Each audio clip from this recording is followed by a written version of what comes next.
y'all doing? Well, welcome back to the show. I'm gonna review a bit of stuff that I realized in today's game, but it was absolutely insane. But if not, follow the quick, But I am gonna say that this was a very interesting game. I don't know how we didn't get the win, but we didn't get the win. God knows how. I couldn't tell you how it was even possible that we didn't get the win that we needed today. And it does make me feel kind of sick, just to the fact that we completely dominated that game. And we had no chance of winning. Now let's start it off. Cool, I understand. Tomiyasu wasn't playing right back. We had Ben White playing right back. We had no Partey, no Xhaka. Okay. So, the team itself is already depleted. We're already depleted. We don't have any backups that are going to come on and control the game. Which, even though the guys that played today, they played really, really well. I have to admit, everything was fantastic. So, as you know, the formation was Ramsdale in goal, Ben White at right back, Rob Holding and Gabriel in the middle, and Tierney at left back. Then we have Lokonga in the middle on his own in the defensive position. Then we have Saka, Martinelli on the wings, with Smith Rowe and Odegaard in the middle, with Lacazette leading the front line. Now, we put ourselves in a lot of issues and a lot of drama going throughout the whole game. I'm going to be honest. We playing out the back. Sometimes we were playing out the back, and it felt like we were causing ourselves unnecessary trouble. That's it. We were giving ourselves trouble for what apparent reason. I don't know why we were doing certain things. It was beyond me. And it was crazy. I have to give credit to Burnley's defensive play. They were defending really well. We couldn't pick them apart for a very, very long time in the first half. It was interesting because everything that we tried to do was not happening.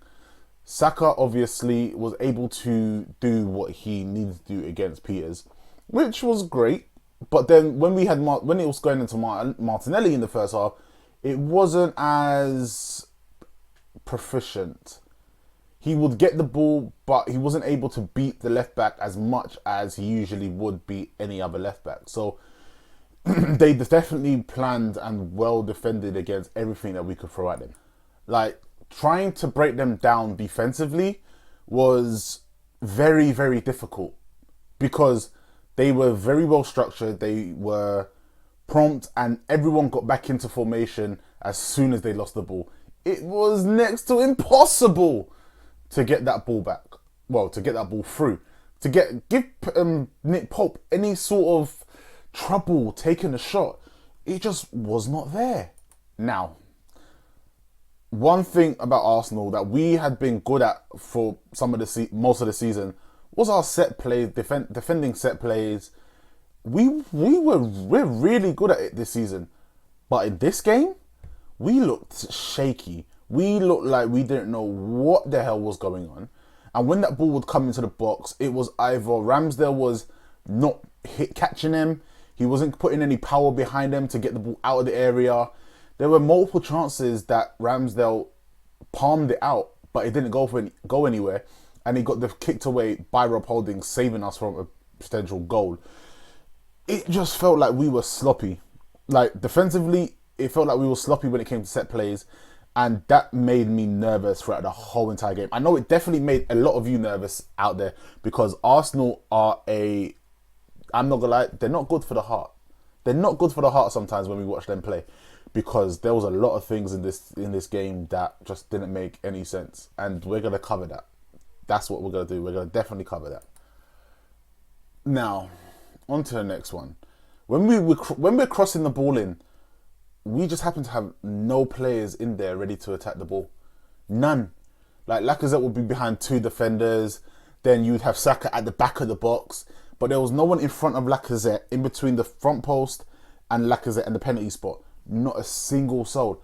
So what the hell are we doing? If we don't have anyone running into the middle trying to get on top of that ball, we're never going to score them goals. And we crossed in so many times, it just looked like we were doing something there was no reason to do it. It was pointless. It looked pointless. It felt pointless. Just watching it, it was dumb. It was like Tyranny was just crossing them in for the sake of crossing them in, because no one was in there to try get their head onto it in the first half. And it was annoying. I felt so much pressure just watching it. Just watching the game, I felt a lot of pressure. I was just like, are we gonna do something spectacular? Are we even gonna try and get our head to the ball? But again, that is also down to Burnley's defending, because Burnley just know how to defend against us, and they just kept cutting the play down. When we were starting to pick up pace, they would either foul us, or everyone gets behind the ball and just slows everything down, and that got quite annoying. It really did. Now, let's talk about Westwood. I know a lot of people are going to say, well, that's fine, whatever. But Westwood should not have been on that field for the rest of that game. There was a moment in the first half when Gabriel had the ball. Gabriel had beaten Westwood, and Westwood came in with his elbow and took Gabriel out, but he didn't get a card. He was already on a yellow card, but he didn't get a second yellow to get sent off. It's very interesting that that's happened, because that is the exact same thing that happened to Gabriel. Gabriel Jesus blocked him. No, Gabriel Jesus beat Gabriel with the ball. Gabriel ended up running into him with his forearm, and then Gabriel got sent off. But amazingly, it happens to Gabriel, and the player that did it to Gabriel does not get sent off. And there was defenders behind him. So there was defenders behind Gabriel. There was defenders behind Westwood. It's the exact same situation, but he didn't get sent off. So I'm trying to figure out, are the referees slightly biased against Arsenal for some reason? Is there a reason why he didn't get sent off?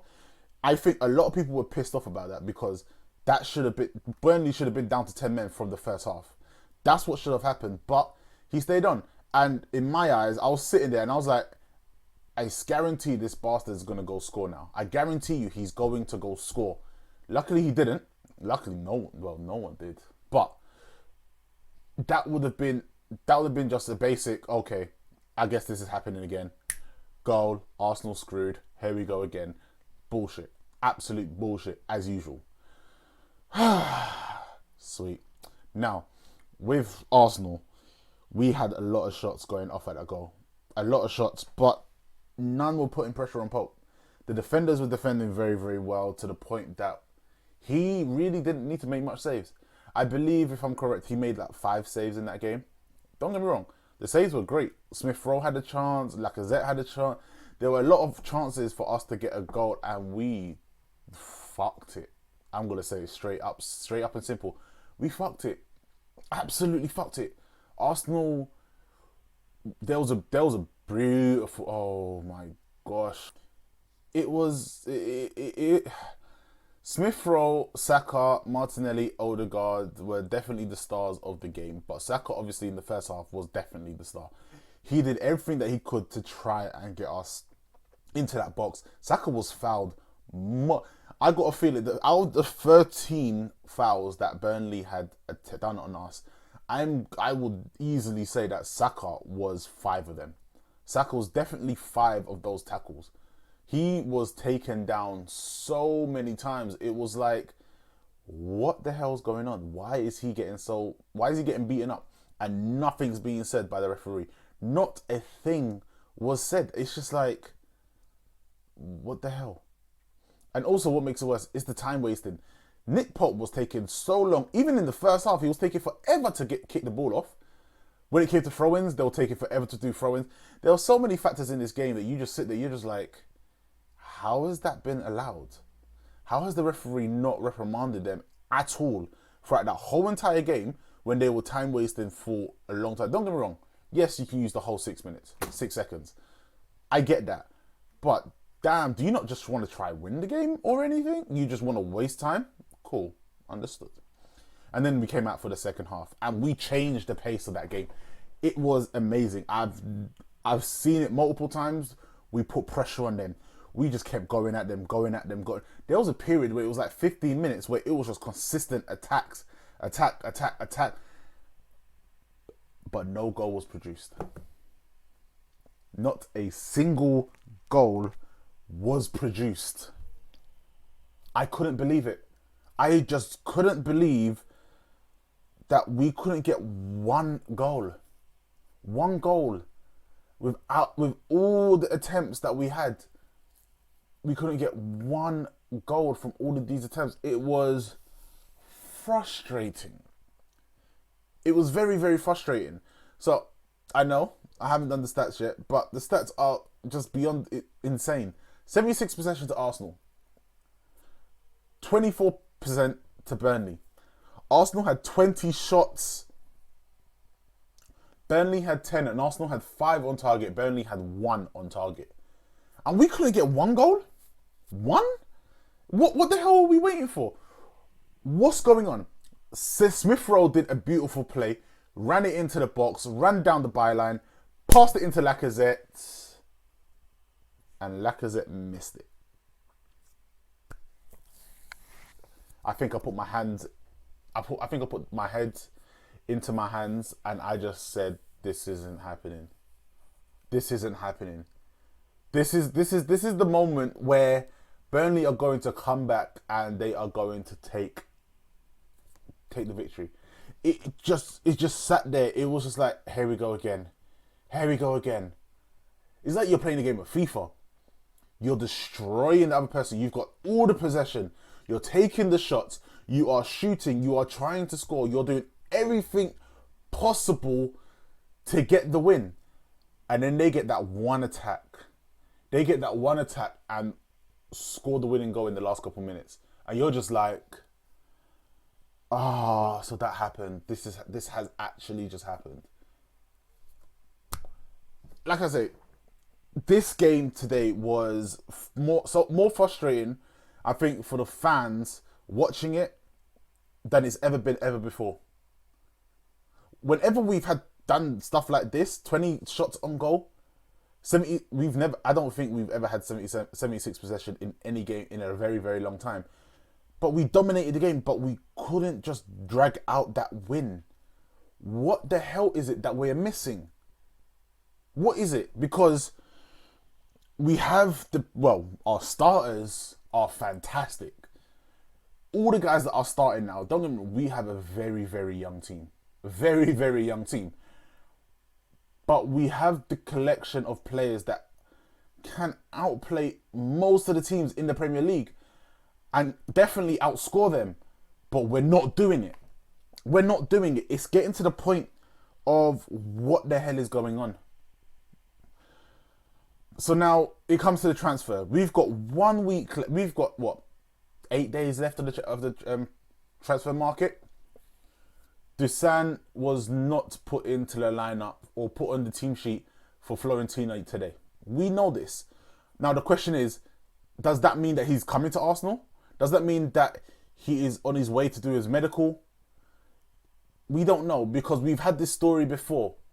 We've had this story before when we're meant to be signing a player and we've waited weeks and weeks and weeks and weeks, and then he signs with another team. Arsenal, we need some clarification. We're meant to be getting a midfielder.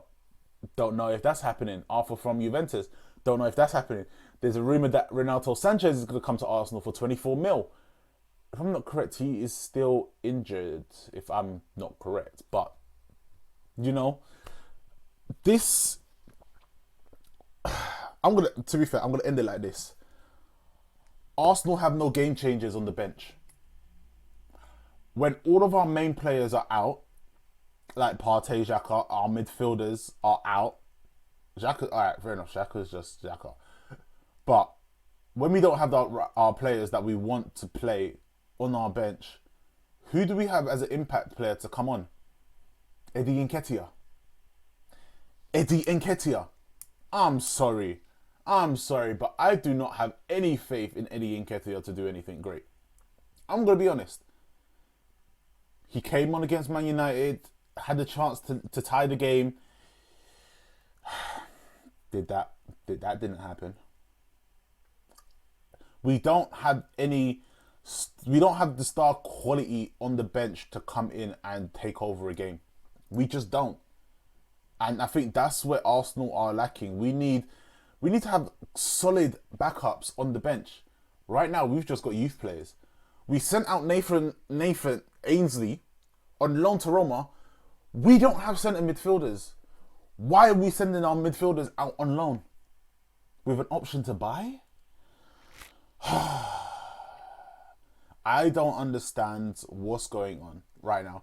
I'm just hoping that we can get some deals done this week. If Dusan is coming to Arsenal, then fabulous. Again, I've never really heard of the guy until this year. So we're buying someone that's I've never heard of him until this year. I'm gonna be honest. I'm not even gonna act like I'm raving. But if he is as great as every single person is saying, if he's able to produce that in the Premier League, hey, welcome to the club, because we need a out and out striker that is going to be able to hold up the ball, which we had in Giroud, help make plays, pass the ball on to other players, and also when you get into the box, score a goal. That's what I'm looking for right now. I just want to see something amazing. I want a striker that can get us at least 20 goals a game, because right now, I don't know if we even have a chance to get top 4. All we've got is the Premier League. We're playing one game a week. We have to make this top 4. We have no choice. Otherwise, this is the biggest failure. Don't forget about last season finishing 8th or whatever. This will be our biggest failure. No other cup competitions. We're out of the Carabao. We're out of the FA. We're not in Europe. We have the Premier League alone. With the star quality players that we have, we best go on a very amazing run of wins over the next couple months, because we need it. We need it. And if the addition of Arthur and Dusan does that, and maybe some other midfielders that are probably in the pipeline, or if Pepe comes back, he gives Pepe a run again, because we're going to need additional players coming on to play, to someone to come and make an impact. We need it. But for now, we're not looking. This game was the most frustrating game I've ever watched in my entire life of Arsenal. And bear in mind, I've watched a lot of. I've seen every single game since I've known what art football's been about, how to understand football. This has been one of the most frustrating games I've watched. Now, we don't know. I just hope that the transfer window actually works for us. If it doesn't, then we're in trouble. We are going to be in trouble. Alright, ran over. But, 0-0, I guess we have no choice but to take that. Anyway, if we had won today, we would have hit 4th. We would have been 39 points, a point above United. We still got 2 games in hand over United. So, potentially, well, we got 1 game above United. Tottenham's got 2 games above United. They got 1 game. So, potentially, this could work out for us. We have to beat Spurs in our next, when we play them next. We have to beat Wolves. We have to beat United. And we've beaten West Ham, I believe, twice already. So we need to do what we got to do to get back to that Champions League spot. Let's see what happens. And yeah, it's going to be interesting. But again, if you haven't, just follow the socials. If you want to, hit that subscribe button, hit that like button. But we're here.